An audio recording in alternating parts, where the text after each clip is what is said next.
आणि त्यावेळी एक पद्धत होती ना की कोणी मोठ्या माणसाने सांगितलं तर ऐकायचं गपगुमान. पण ते आजही आजचे स्टुडंट ऐकतात का हो तसं? त्यांना आजकाल एक वेगळी युनिव्हर्सिटी ओपन झाली आहे, गुगल युनिव्हर्सिटी. पण आजकालचे पेरेंट्स हे मराठी मीडियम पासून त्यांच्या मुलांना दूर ठेवतात. मला प्रॉब्लेम झाला मराठी टू इंग्लिश स्विच होत असताना. मी इकॉनॉमिक्सचं मराठीतलं पुस्तक एका ठिकाणी ठेवायचो, इंग्लिशचं एका ठिकाणी ठेवायचो आणि सेंटेन्स बाय सेंटेन्स जायचो की ओके याचा अर्थ हा असणार, याचा अर्थ हा असणार. मराठी टू फ्रेंच हे मस्त जमलं. बरं. कारण अनेक गोष्टी फ्रेंच मधल्या या मराठी लँग्वेज सारख्या आहेत. जावयाला माझी ओळख करून देताना इतकं छान सांगितलं. ते म्हणले विषयाची आवड निर्माण करणारे हे मास्तर आहेत. म्हणलं मला इतकं आवडलं ते मास्तर, कारण मास्तर हे म्हणजे शब्द गायब झालाय. शब्द गायब झालाय. पण मुलांनी सांगितलं, टीचरने आम्हाला सांगितलंय की मी हे 4 प्रॉब्लेम शिकवत आहे, तुम्ही जर रोज आलात तर यातलंच पेपरमध्ये येणार आहे. तुम्ही आता जेव्हा कॉमर्स शिकवता तुम्हाला असं वाटलं नाही की कॉमर्स बरोबर आर्ट्सच्या स्टुडंट्सना पण आपण थोडंसं एनकरेज करूया, त्यांना पण थोडं शिकूया? बापरे, खूप अवघड प्रश्न आहे हा.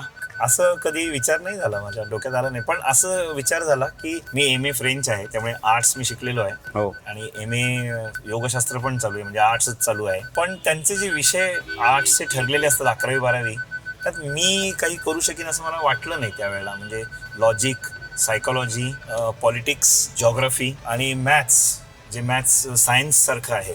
बरोबर. त्यामुळे मला असं कधी वाटलं नाही की त्यात जाऊन आपण ढवळाढवळ करावी, कारण तसा माझा पिंड नव्हता, म्हणून मग तसं जमलं नाही कधी. पण तुम्ही म्हणलं त्याने मला जरासं असं हे झालं की आपण विचार का नाही केला हा कधी. अजूनही वेळ नाही. अजूनही वेळ गेली. आणि आमची कुठेही शाखा नाही या कन्सेप्ट मध्ये तुम्ही बाहेर कधी येणार? ऍक्च्युली आमच्या शाखा होत्या सर. परत आपण जे म्हणतो तसं की जे काही चेंजेस सध्या घडत आहेत त्या चेंजेस मध्ये आम्हाला असं लक्षात आलं की सेंट्रलाइज लोकेशन एका ठिकाणी सध्या असणं गरजेचं आहे. बरोबर. So we stop 2 branches, Sinhagad road आणि कोथरूड, आणि सध्या फक्त कर्वे रोडला आयुर्वेद रसशाळेच्या समोर आहे. अच्छा. पण मी तुम्हाला गॅरंटी देतो सर की जर मला छान माझ्यासारखेच अजून डेडिकेटेड टीचर्स मिळाले, मुलांना शिकायची इच्छा पण असेल, हे खूप अवघड रिक्वायरमेंट आहे. फार वाईट कंडिशन ठेवतोय मी, तर definitely I would like to have branches, no doubt about it. म्हणजे एम्प्लॉईनी हे माझं आहे असं जर म्हणून काम केलं तर ते फळाफुलाला येतं. एक्झॅक्टली सेम ऑन्ट्रप्रनियरनी मी ह्या ऑर्गनायझेशनचा एम्प्लॉई आहे असं म्हणून जर काम केलं तर ते पण फळाफुलाला येतं. दोघांनी असा क्रॉस ॲटिट्यूड ठेवणं गरजेचं आहे. एम्प्लॉयबल टीचर्स मिळायला पाहिजे. करेक्ट. माझ्याकडे येतात खूप सर, ते CV घेऊन येतात आणि पहिला प्रश्न त्यांचा असतो मुझे कितना मिलेगा. म्हटलं ते तुझ्या हातात आहे. असं कसं? म्हणजे तुम्ही शिकवणार तर त्याच्या मुलांना आवडत जाणार, मुलं अजून त्यांच्या मित्रांना घेऊन येणार and that will increase your salary. पण ते कळायला पण लोकांना वेळ लागतो. पण आता तुम्ही ह्या जवळजवळ 30 वर्षाचं करिअर आपलं शिकवण्यामध्ये 92 पासून तुम्ही शिकवता. ऍक्च्युली तसं बघायला गेलं तर तुम्ही कॉलेजमध्ये असताना शिकवत होता. दॅट वॉज 92 मध्ये. सो ह्याच्यामध्ये तुम्ही हजारो स्टुडंट तुमच्याकडनं तयार कर, तर अशी एक काहीतरी तुम्हाला एक शाबासकी कोणत्या स्टुडंट कडनं की नाही मला अरे हे लक्षात राहिलं माझ्या? मग अशी म्हणलं तसं, मी तुम्हाला म्हणलं तसं, एक वडिलांनी जी ओळख करून दिली, दॅट वॉज माय, म्हणजे छान वाटलं मला त्यावेळेला की येस ही पण ओळख कोणी करून देऊ शकतं. तर तसे विद्यार्थ्यांनी शाबासकी देण्यासारखे विद्यार्थी माझ्याकडं ज्या वयात येतात त्यात ते डेअर करत नाहीत येऊन, पण ते नंतर येऊन काहीतरी नंतरच म्हणजे काय होतं मी सांगतो की मुलगा माझ्याकडे 12वीत असतो, म्हणजे वय वर्ष 16-17, आणि बरोबर 10 वर्षांनंतर माझ्याकडे पत्रिका येते त्या मुलाची लग्नाची. तर त्यावेळेला ते जे म्हणतात की नाही सर मी खूप लिमिटेड लोकांना बोलवलेलं आहे आणि तुम्ही त्याच्यापैकी एक आहात. वा. तेव्हा मला जरा बरं वाटतं की ओके ही कन्सिडर्स मी. तर हे बघा माझं देऊळ. अच्छा, एम्बिशन इथे आहे. करेक्ट. कारण की हजारो स्टुडंट्स असतील की जे आता CA झाले असतील, जगभरात कुठे ना कुठेतरी असतील. मला अमेरिकेवरनं तुम्ही बोललात तेव्हा त्याला आठवलं, अमेरिकेवरनं एका मुलीने मेल केली होती आणि त्यात त्यांनी लिहिलं होतं की सर मी ज्या कंपनीमध्ये आहे तिथं मी फ्रेंच डिपार्टमेंट सांभाळते अँड मी तुम्हाला सगळंच्या सगळं माझं जे काही मी आता करते ना ते तुम्ही वर्गात जे शिकवत होतात ते आठवतंय मला, इतकं मला समोर काम करताना मजा येते. वा. अशी त्यांनी मेल पाठवली होती, ती मी माझ्या ऑफिसमध्ये लावून ठेवली होती की याच्याकडे बघू, दिस इज माय सर्टिफिकेट. असे मुलं जे लिहून देतात ना, दॅट इज माय सर्टिफिकेट. तुम्ही आता म्हणलात ते आता एक यायला लागलं.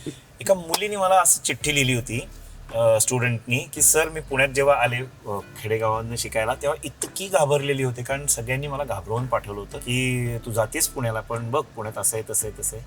आणि तुमच्याकडे आले तर तुमची बॅच भरली होती, मला मिळाली नाही ती बॅच. पण 12वीला मला तुमची बॅच मिळाली. आणि तुमच्या बॅचला आल्यानंतर माझ्या डोक्यामधल्या सगळ्या त्या भीती ज्या होत्या त्या सगळ्या क्लिअरच झाल्या. ज्या पद्धतीने तुम्ही आम्हाला सामावून घेतलं, तुमच्यामध्ये सामावून घेतलं, त्यांनी मला असं वाटलं की this is my family only. Wow. म्हणजे ह्याच्यासारखं अजून दुसरं काही मला वेगळं अजून काहीच नकोय सर्टिफिकेट, की त्या व्यक्तीला वाटतं की ओके मला ह्या व्यक्तीने आपलंसं करून घेतलेलं आहे आणि प्लस टीचिंग चालू आहे, प्लस मार्क पडतायत, म्हणजे हे सगळं वेगळंच आहे. सो दॅट वॉज, मला असं वाटतं की दॅट वॉज द सर्टिफिकेट. एका सीएचं मगाशी म्हणलं तसं की सीए झाल्यानंतर एका विद्यार्थीची आई आणि विद्यार्थी दोघेही आले होते, मुलगा आणि त्याची आई. आणि आईने सांगितलं की मी मुद्दाम त्याच्याबरोबर आली आहे, हा तुमच्याकडनं शिकून जाऊन आता इतकी वर्ष झाली पण तुमचं नाव सतत काढत असतो हा. मला इतकं बरं वाटलं की ओके इट इज रिचिंग, म्हणजे अवॉर्ड्स कोणाला लागतात, हेच अवॉर्ड आहेत माझ्यासाठी, हेच मोठे अवॉर्ड आहेत. असं मजा येते. मुलांना तयार करणं हे मला लेटेस्ट सापडलेलं आहे की मुलांना आपल्याला तयार करायचं आहे. फ्युचर प्रूफ मुलं तयार करायची, म्हणजे वॉटर प्रूफ घड्याळ असतं, शॉक प्रूफ लॅपटॉप असतं, तसं मला मुलांना फ्युचर प्रूफ तयार करायचं की फ्युचरमध्ये काही येऊ दे लढू शकतो आपण, अशी मुलं तयार करायची. आज टीचर्स लोक मेंटॉरशिप कडे लक्ष देत नाहीत, टीचिंग करून बाहेर पडतात की मला काय सांगितलं हे 10 सब्जेक्ट शिकवायचे, मी शिकवले पुढे चाललो. Mentorship should become part of their nature. It is part and parcel मला असं वाटतं. म्हणजे त्या टीचरच्या कॅरेक्टरला हे जोडलेलंच आहे की he is suppose to do this. त्यांनी करणं अपेक्षित आहे. त्यांनी जे अनुभव आतापर्यंत मिळवलेले आहेत चांगले वाईट, त्याचा उपयोग मुलांना झाला पाहिजे.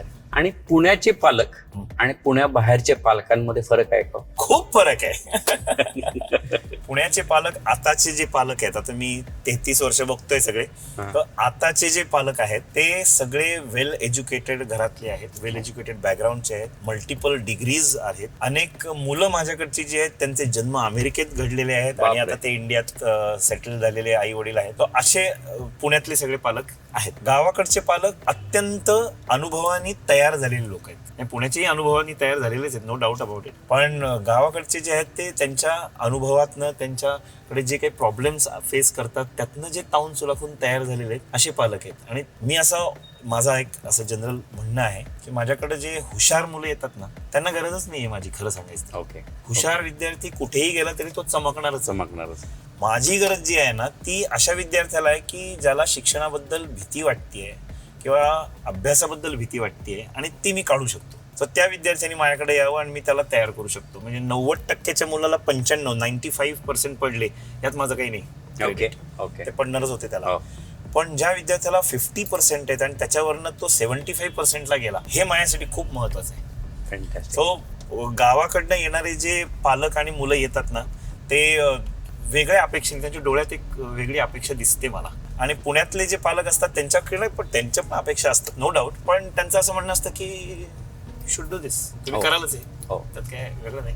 पण आणि पुण्याचा पालक, आणि ह्या प्रश्नाचं उत्तर तुम्ही नाही दिलं तरी त्यांच्या कल्चरमध्ये फरक असतो का? होय, अगदीच. म्हणजे त्यांच्या एक्सपोजर प्रमाणे ते बदललेलं असतं. सो कल्चरमध्ये डेफिनेटली फरक आहे आणि आहेच. म्हणजे जो आपण बघतो तसा दिसतोच डोळ्याला आपल्याला फरक. सुसंस्कृत असतात काय असतात, कारण की एक चांगला सिटीजन हा पुण्यात निर्माण होतो का गावाकडनं निर्माण होतो? लोक कमेंट्सनी पूर आणतील याच्यावर. नाही, जिथं माणसाला ना समोरचा माणूस कळतो तिथं सुसंस्कृतपणा येतो असं मला वाटतं. की मला समोरच्या माणसाचा प्रॉब्लेम कळतोय, ही एम्पथी माझ्याकडे आहे. मग हा शहरात पण असू शकतो आणि हा गावात पण असू शकतो. म्हणजे शहरामध्ये जर रस्त्यावर ऍक्सिडेंट झाला तर ह्या गर्दीमधनं जात असताना माणूस काय बघेल की ओके माझ्या ओळखीचा कोणी आहे का? बरोबर नाहीये, चला मला ऑफिसला जायचंय, पटकन मीटिंग आहे मला, हे होऊ शकतं.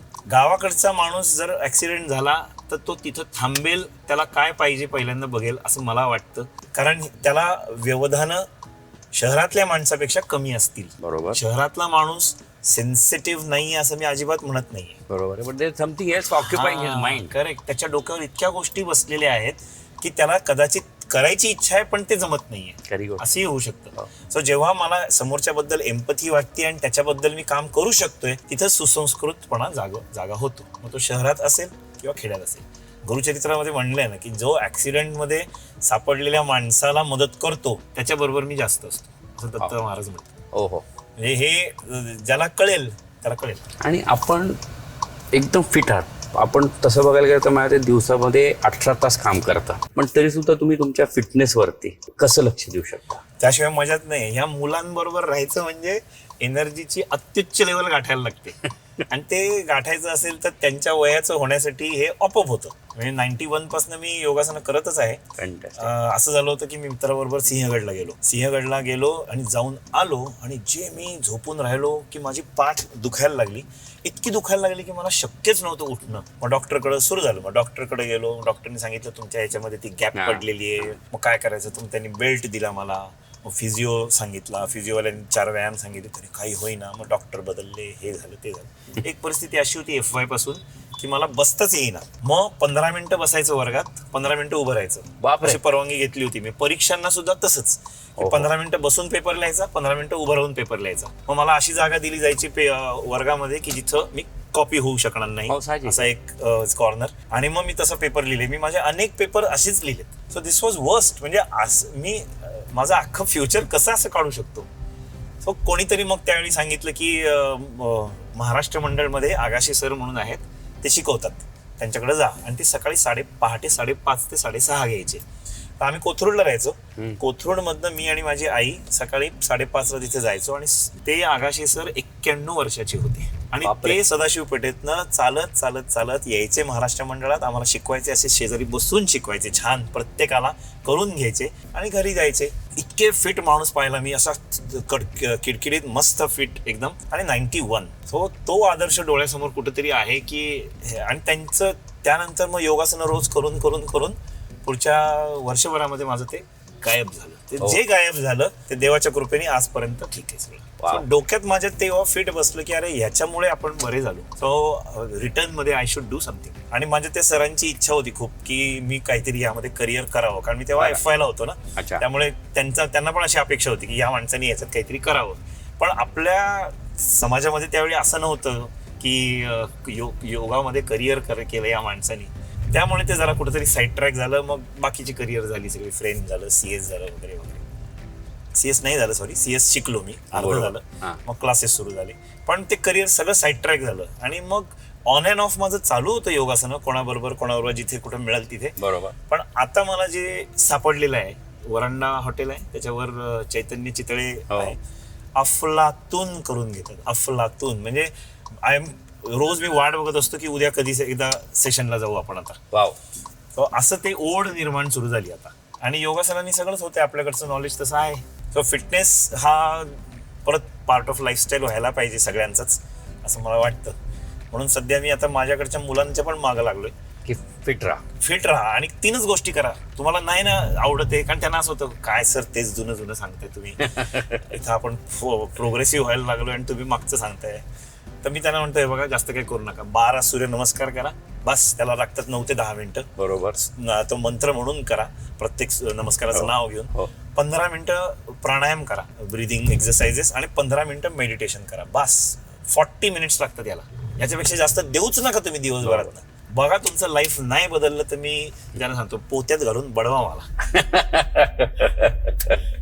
आणि त्याचबरोबर तुम्ही मुलांना एक आळसावरती एक 4 संस्कृत कडवे सांगतात. ती शाळेत असताना मला वक्तृत्व स्पर्धेसाठी पाठवलं होतं. बापरे. पहिल्यांदा फर्स्ट टाइम लाईफ मध्ये.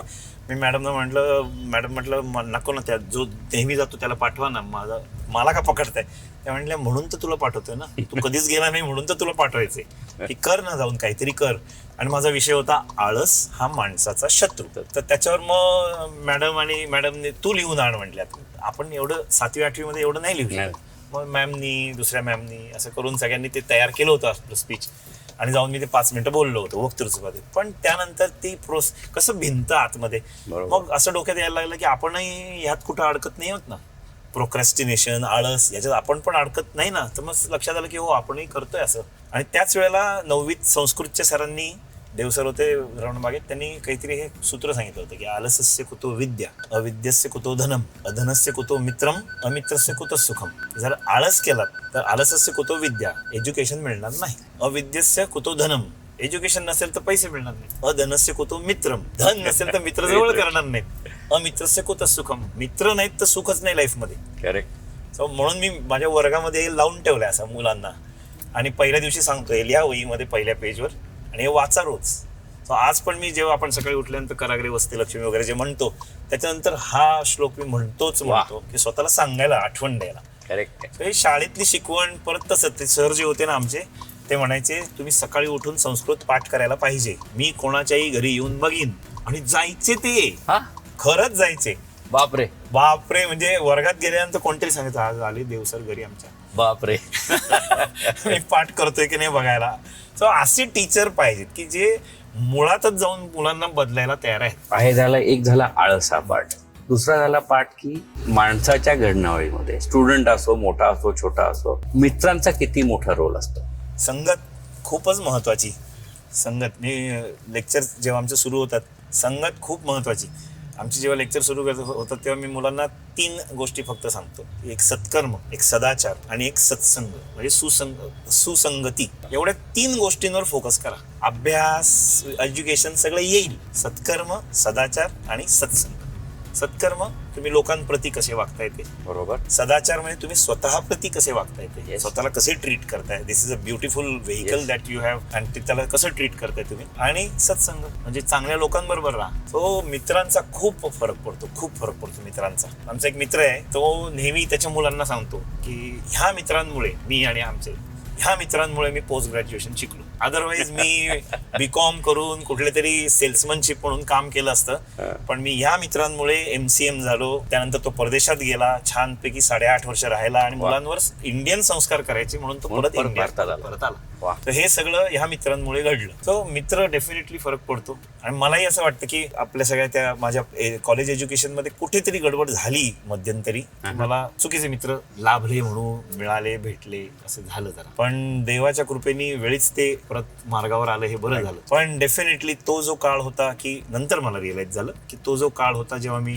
त्या मित्रांच्या संगतीमध्ये होतो, आज त्या मित्रांची अवस्था खूप वाईट आहे. देवाला मी 100 वेळा, 1,00,000 वेळा धन्यवाद देतो की वेळीच मला असं उचलून बाजूला काढला आणि चांगल्या मार्गावर ठेवला. तो मित्र डेफिनेटली फरक पडतो. आणि त्याचबरोबर फॅमिली, कारण की आता सगळ्या न्यूक्लिअर फॅमिली.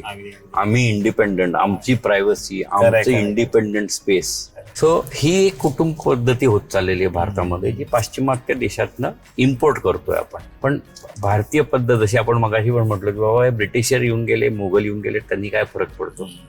पण आपली कुटुंब पद्धती का डिस्टर्ब होत चालली आहे. मी एक पॉडकास्ट ऐकत होतो पातंजली योगसूत्रावर. त्यामध्ये जे पॉडकास्ट देत होते त्यांनी सांगितलं 30 सेकंद मी तुम्हाला देतो, डोळे बंद करा आणि विचार करा की सगळ्यात सुखाची आतापर्यंतची तुमची घटना कुठली आहे लाईफ मधली. मी पण तो प्रयोग केला, थांबलो मी जरा. आणि मग मला रिअलाइज झालं की कोविडमध्ये पहिल्या पार्टमध्ये आपण सगळे शॉकच बसला होता सगळ्यांना. तर माझे आई वडील दुसरीकडे राहत होते, आम्ही डेक्कनला दुसरीकडे राहत होतो. आई वडील कोथरूड, आम्ही डेक्कन.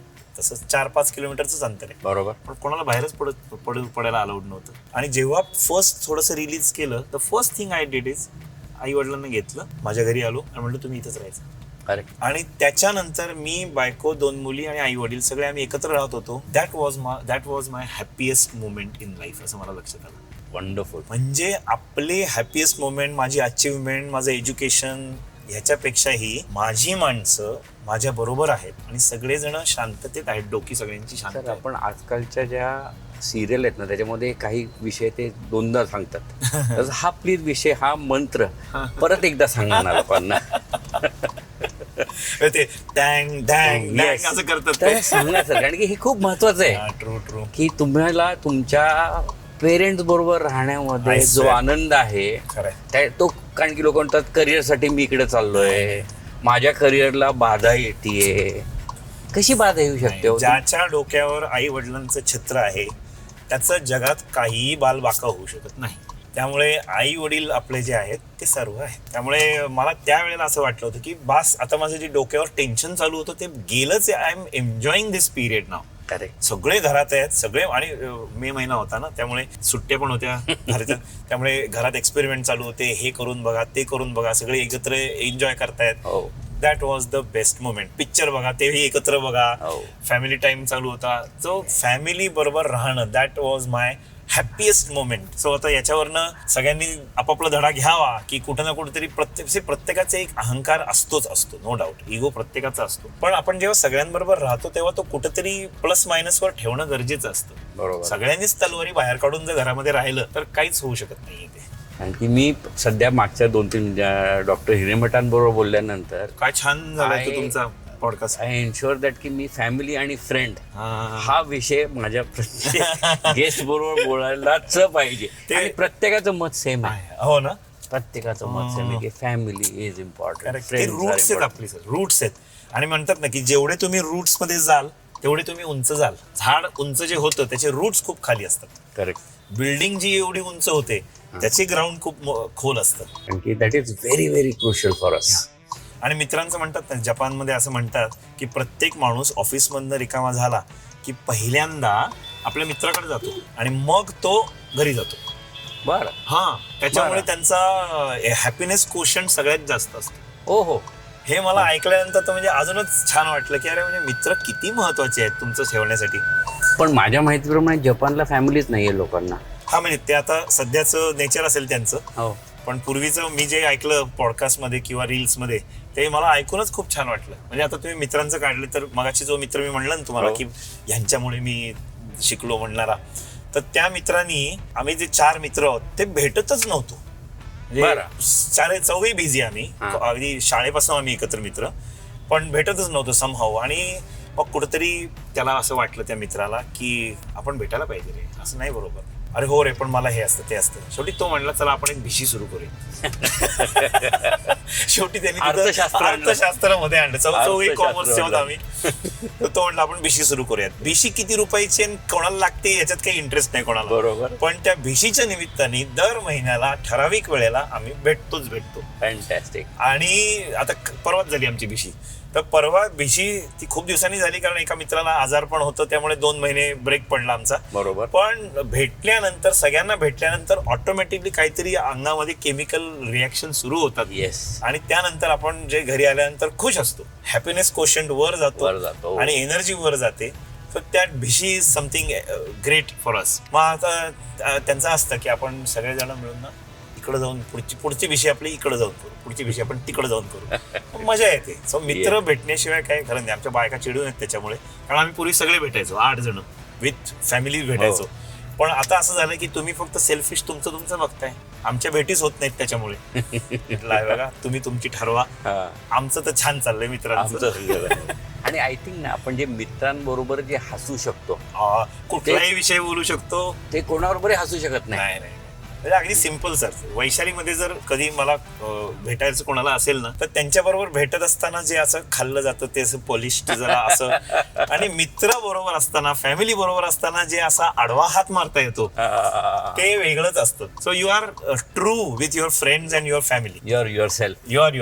त्याचबरोबर आपण आता भारतीय लोक पाश्चिमात्य संस्कृती खाण्यापाण्यामध्ये पण खूप प्रमाणात आणण्याचा प्रयत्न करतो. आणि तुम्ही वैशालीचं नाव काढलं, तिथं डोसा सुद्धा लोक काट्या चमच्यानी खायचा प्रयत्न करतात. मारायला नाही वाटत का त्यांना? असं वाटत नाही का असं एक फटका लावावा ना गे बाबा?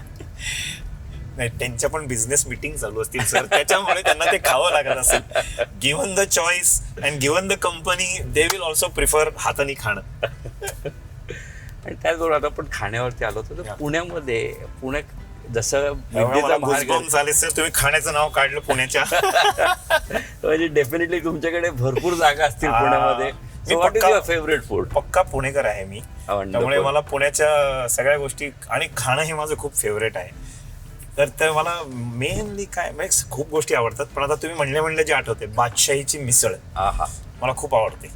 बाबांमुळेच येते. बाबा घेऊन गेले होते काहीतरी आणि म्हटलं बाबा हे वेगळंच आहे काहीतरी, छान आहे काहीतरी, आवडली तुला, अजून सांगायची आहे? म्हटलं हा सांगूयात. असं ते त्यावेळी खाल्ली होती आणि त्याच्या मेमरीज आहेत माझ्याकडे अजून. बरोबर. आणि बादशाहीची मिसळ मला प्रचंड आवडते. कल्याणची भेळ आवडते. त्याच्या आधी पुष्करणीची भेळ आणि सुजाता मस्तानी. वा. मी सुजाता मस्तानीला माझं आजोळ सदाशिव पेठेतलं आहे, त्यामुळे सुजाता मस्तानी जेव्हा सुरू झालं होतं तेव्हा असं आमच्या समोर ते पॉट मधनं काढून देण्याची पद्धत होती. आधी बाकडे होते त्यावेळेला. बरोबर. तेव्हापासून लहानपणापासून ते प्रेम जडलेलं आहे माझं. सो खाद्य संस्कृतीमध्ये माझ्या फेवरेट ह्या गोष्टी आहेत आणि आवडतात. म्हणजे नवीन नवीन गोष्टी एक्सप्लोअर करायला आवडतात. फॅन्टॅस्टिक. पण एक किस्सा पण मी तुम्हाला सांगू इच्छितो हा. की पुण्यामध्ये सध्या जे एम्प्लॉयमेंटसाठी बाहेरची लोक येत आहेत ना, हो. तर आम्ही बालेवाडीच्या इथं हॉटेल आहे, हॉटेलमध्ये गेलो होतो आणि तिथे सप्टेंबर महिना होता, गणपतीचे दिवस होते. त्यांनी टेबलवर ते ठेवलं होतं कार्ड की तुम्ही मोदक उकडीचे ऑर्डर करू शकता. सो आम्ही सगळे हेच मित्रमैत्रिणी, आम्ही भिशीवालेच सगळे गेलो होतो फॅमिली सकट आणि म्हटलं चला आपण मोदक खाऊयात, खूप दिवसात नाही खाल्ले. म्हणून आम्ही सांगितलं की 10 मोदक दे. तर तो म्हणला देखता हूँ मैं पूछता हूँ म्हणून आत गेला आणि आल्यावर आम्ही विचारलं अरे काय झालं, खूप वेळात काही उत्तर नाही दिलं. तो म्हणून येऊन म्हणतो नाही सर मोमो नाहीच आहे, नाही आहे. मी सगळे असे मोमो, अरे तू मोदकाला मोमो म्हणतो.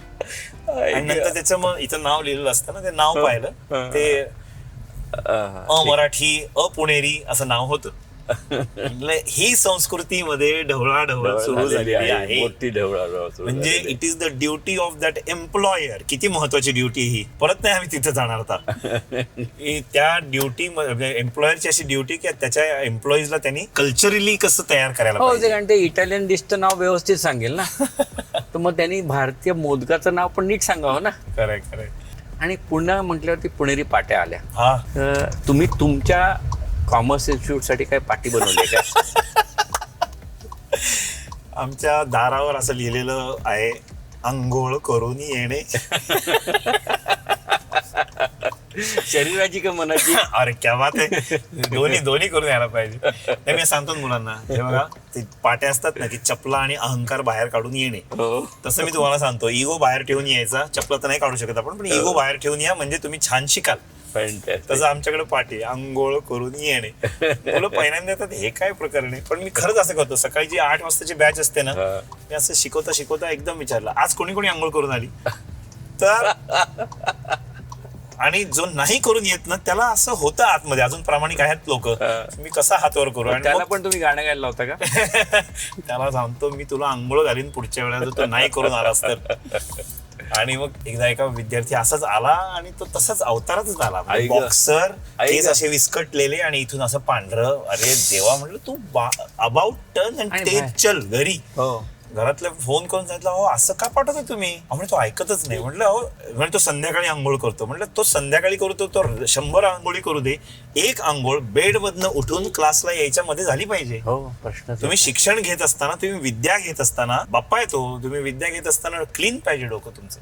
एवढ्या गोष्टी शिकवायला लागतात. हे पुणेरी पाटी तशी आहे आमच्याकडे, आंघोळ करून येणे.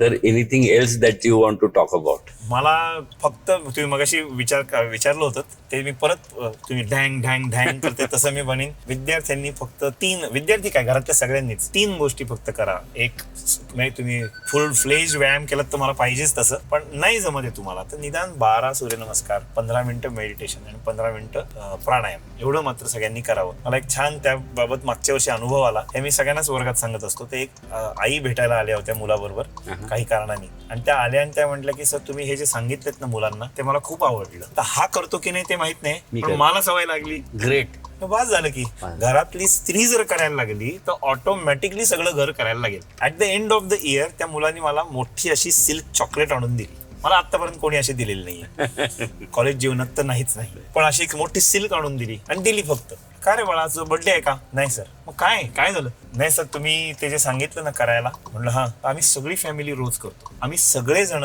रात्री एकत्र बसतो आणि मेडिटेट करतो. वा. अरे मला इतकं बरं वाटलं. मी देवाला तिथल्या इथं थँक्यू म्हणलं. शंकर महाराजांचा फोटो माझ्याकडे, त्यांच्याकडे बघून नमस्कार केला. म्हटलं बस तुम्ही यांच्याकडनं करून घेतलं सगळं, कमाल झाली. म्हणजे जर घरामध्ये सगळे एकत्र बसून हे करू शकतात तर सगळ्याच घरांमध्ये होऊ शकतं. म्हणजे जसं आपण एकत्र जेवलं पाहिजे तसं एकत्र मेडिटेट केलं तर त्या वेवलेन्स खूप छान जाऊ. काय एनर्जी लेवल वाढायचं. सर, जसं त्यांनी तुम्हाला सिल्कचं चॉकलेट दिलं तसं तुम्ही कोणाला सिल्कचं चॉकलेट दिलं होतं? सर खूप जणांना दिलंय, काही नाही झालं. पण माझ्याकडं आता असं आहे की 100% अटेंडन्स ज्यांचा असतो ना महिन्याभरात, at the end of the month मी सगळ्यांना चॉकलेट देतो. हो हो, फॅन्टॅस्टिक. आणि कन्सिस्टन्सी इज द की. हो. की मला आतापर्यंत जे मजा आलेली आहे लाईफमध्ये ती कन्सिस्टन्सीनी आली. मी असा माणूस आहे की एकही लेक्चर मी कधी बंक केलेलं नाहीये, अभ्यास केलेला आहे, मजा आहे कारण त्यामध्ये कन्सिस्टन्सीमध्ये. सो ते कन्सिस्टन्सी इज द की, ते मी मुलांना पुढं, म्हणून मी खूप जणांना आता चॉकलेट देतो. सिल्क चॉकलेट काय जे असेल त्या मला कळलं. ठीक पण तो आहे. विषय वेगळाच ठिकाणी नाही, ते तुमचे घरचे पण बघणार आहेत हा पॉडकास्ट, त्याच्यामुळे नाही सर, हेही लव्ह मॅरेज असल्यामुळे हे माहिती आहे सर्व. आणि मग हे चॉकलेट दिलं हे बोल. क्या बात आहे, एक अख्खा पॉडकास्ट होईल त्या विषयावर. चालेल सर. थँक्यू. खूपच छान वाटलं मला, खूप मस्त. ही कन्सेप्ट खूप छान आहे, मजा आली. छान आहे. फॅन्टॅस्टिक.